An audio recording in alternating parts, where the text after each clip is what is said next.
नमस्कार विद्यार्थी मित्रों, once again we are meeting here to learn new topic. It's conjunctions, tips and tricks. વિદ્યાર્થી મિત્રો, ધોરણ 9 અને ધોરણ 10 ની અંદર સેક્શન ડી ની અંદર બે સાદા વાક્યો આપેલા હોય અને કૌંસમાં 3 સંયોજકો આપેલા હોય છે. એમાંથી યોગ્ય સંયોજકની મદદથી બે સાદા વાક્યોને જોડવાના હોય છે. તો સૌપ્રથમ આપણે સંયોજકો એટલે શું, સંયોજકો કયા પ્રકારના હોય છે, ઉદાહરણ સહિત તેની સમજૂતી, અને ત્યારબાદ પછી આપણે કેટલાક પરીક્ષાલક્ષી આપણે વાક્યોને જોઈશું. તો શરૂઆત કરી. સંયોજકો એટલે શું? બે શબ્દોને કે સમાન કક્ષાના બે વાક્યોનું સંયોજન કરતા શબ્દોને સંયોજકો કહે છે. વિદ્યાર્થી મિત્રો, અંગ્રેજીમાં તેમને સંયોજન કે કંજક્શન્સ કહેવામાં આવે છે. આવા સંયોજકો કયા કયા છે? જેમ કે and, or, but, so, so that, otherwise, therefore, because, either or, neither nor અને યટ. એન્ડ એટલે અને. બીજા વાક્ય દ્વારા આગલા વાક્યના અર્થમાં કંઈક ઉમેરો થાય ત્યારે એન્ડ સંયોજકનો ઉપયોગ થાય છે. Examples: My sister ran fast and caught the bus. મારી બહેને ઝડપથી દોડીને બસ પકડી. I goes to school and read the books in the library. હું શાળાએ જઈને પુસ્તકાલયમાં પુસ્તકો વાંચું છું. Sohan and Mohan are clever students. Sohan અને મોહન હોશિયાર વિદ્યાર્થીઓ છે. બટ એટલે પણ અને પરંતુ. બે વાક્યમાં પરસ્પર વિરોધનો ભાવ દર્શાવતો હોય ત્યારે બટ સંયોજકનો ઉપયોગ થાય છે. યટ પણ વિરુદ્ધનો ભાવ દર્શાવે છે, તેનો પણ આ પ્રકારે ઉપયોગ થાય છે. My sister ran fast but could not catch the bus. મારી બહેને ઝડપથી દોડી પરંતુ બસ પકડી શકી નહીં. My brother is hard-working pupil but doesn't get the first rank in the exam. મારો ભાઈ મહેનતુ વિદ્યાર્થી છે પણ પરીક્ષામાં પહેલો નંબર મળતો નથી. He is old but strong man. તે વૃદ્ધ છે પરંતુ બળવાન માણસ છે. ઓર એટલે અથવા કે. બેમાંથી એક વિકલ્પનો સ્વીકાર કરવો પડે તેમ હોય ત્યારે અથવા કે એટલે કે ઓરનો ઉપયોગ વાક્યમાં સંયોજક તરીકે થાય છે. Sit quiet or કે otherwise go home. ચૂપ બેસો નહીતર ઘેર જાઓ. Work hard or you will fail in the exam. સખત મહેનત કરો નહીતર પરીક્ષામાં નાપાસ થશો. Read the questions paper well, otherwise you will not understand the questions. પ્રશ્નપત્ર સારી રીતે વાંચો નહીતર તમે પ્રશ્નો સમજી શકશો નહીં. Because એટલે કે કારણ કે. પ્રથમ વાક્યના અનુસંધાને બીજા વાક્યમાં કારણ સૂચવાય ત્યારે because સંયોજકનો ઉપયોગ થાય છે.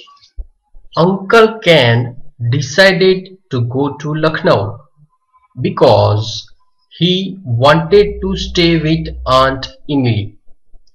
અંકલ કેન લખનૌ જવાનું નક્કી કર્યું કારણ કે તે આંટ ઇમિલી સાથે રોકાણ કરવા ઈચ્છતા હતા.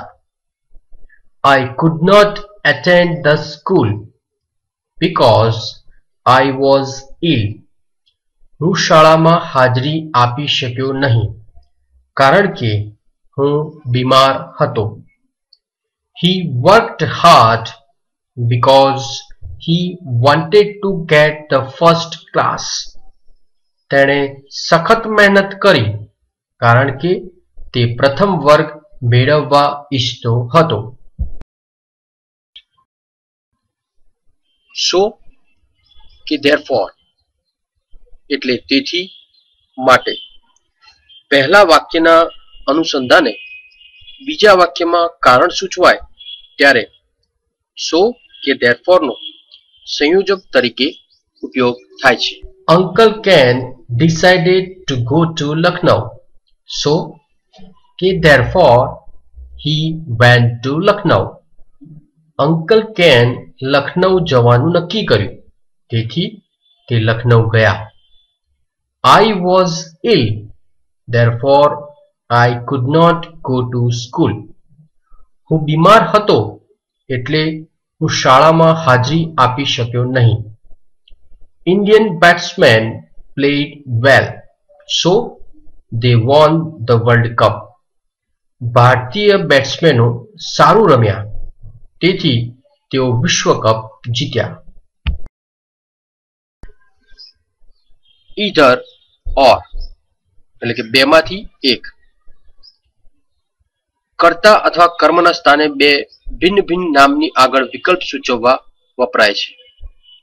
આવો જ ઉપયોગ ભિન્ન ભિન્ન વિશેષણો, ક્રિયાપદો કે ક્રિયા વિશેષણોના વિકલ્પ સૂચવવા માટે પણ થાય છે. Janakbhai is either a teacher or a writer. Janakbhai શિક્ષક કે લેખક છે. You can either sit here or go home. તમે અહીં બેસી શકો છો કે ઘેર જઈ શકો છો. Either keep silence or get out from the classroom. શાંતિ જાળવો કે વર્ગખંડમાંથી બહાર નીકળી જાઓ. Neither nor એટલે બેમાંથી એક પણ નહીં. બે ભિન્ન ભિન્ન કર્તા, કર્મ, નામ, વિશેષણ, ક્રિયાપદ કે ક્રિયા વિશેષણમાંથી એક પણની પસંદગી ન કરવાની હોય ત્યારે નકાર વાક્યના અર્થ તરીકે neither nor નો સંયોજક તરીકે વાક્યમાં ઉપયોગ થાય છે. Janakbhai is neither a teacher nor a writer. Janakbhai શિક્ષક કે લેખક નથી. Neither he went to office nor finished his work. તે ઓફિસમાં ગયા નહીં કે તેનું કામ પણ પૂરું કર્યું નહીં.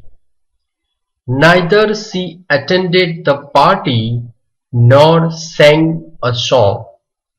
તેણી પાર્ટીમાં હાજરી આપી નહીં કે ગીત ગાયું નહીં.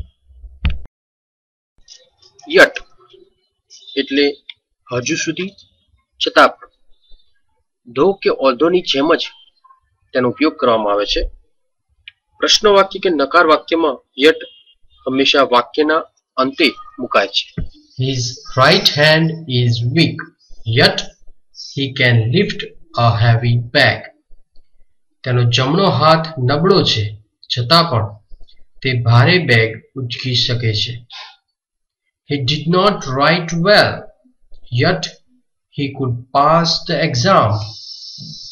તેણે સારું લખ્યું નહોતું છતાં પણ તે પરીક્ષા પાસ કરી શક્યો. Are you not ready yet? તમે હજુ સુધી તૈયાર થયા નથી? So that એટલે જેથી.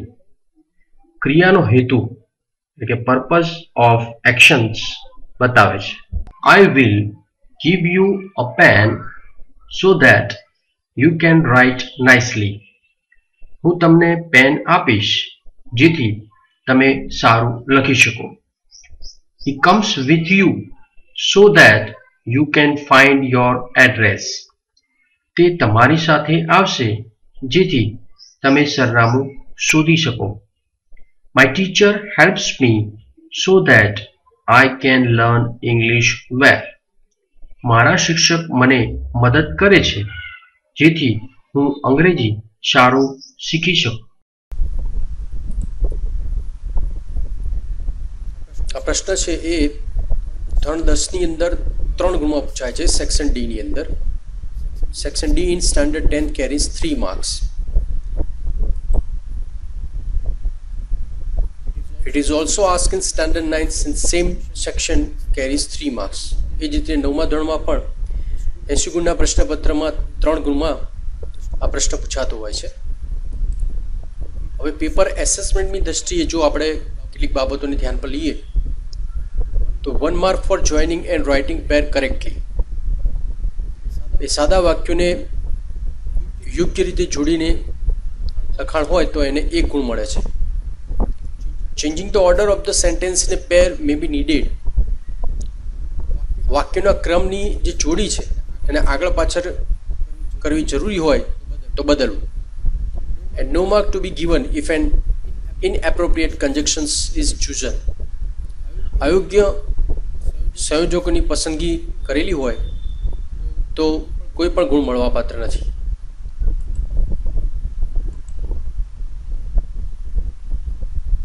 હવે આપણે વાક્યને જોડતી વખતે કેટલીક ધ્યાનમાં રાખવાની જે બાબતો છે એને આપણે જોઈ લઈશું. પહેલું છે વાક્યને યોગ્ય રીતે સમજીને બંને વાક્ય વચ્ચેનો પરસ્પર સંબંધ કયો રહેલો છે તે જાણવું ખૂબ જ જરૂરી છે. એટલે કે બે સાદા વાક્યો આપેલા હોય તો એ બંને વચ્ચે વિરોધાભાસનો અર્થ રહેલો છે. વાક્ય છે એ કોઈ પરિણામ દર્શાવે છે, રિઝલ્ટ. કોઈ વાક્ય છે કારણ દર્શાવે છે, અથવા કોઈ વાક્ય છે એ હેતુ દર્શાવે છે.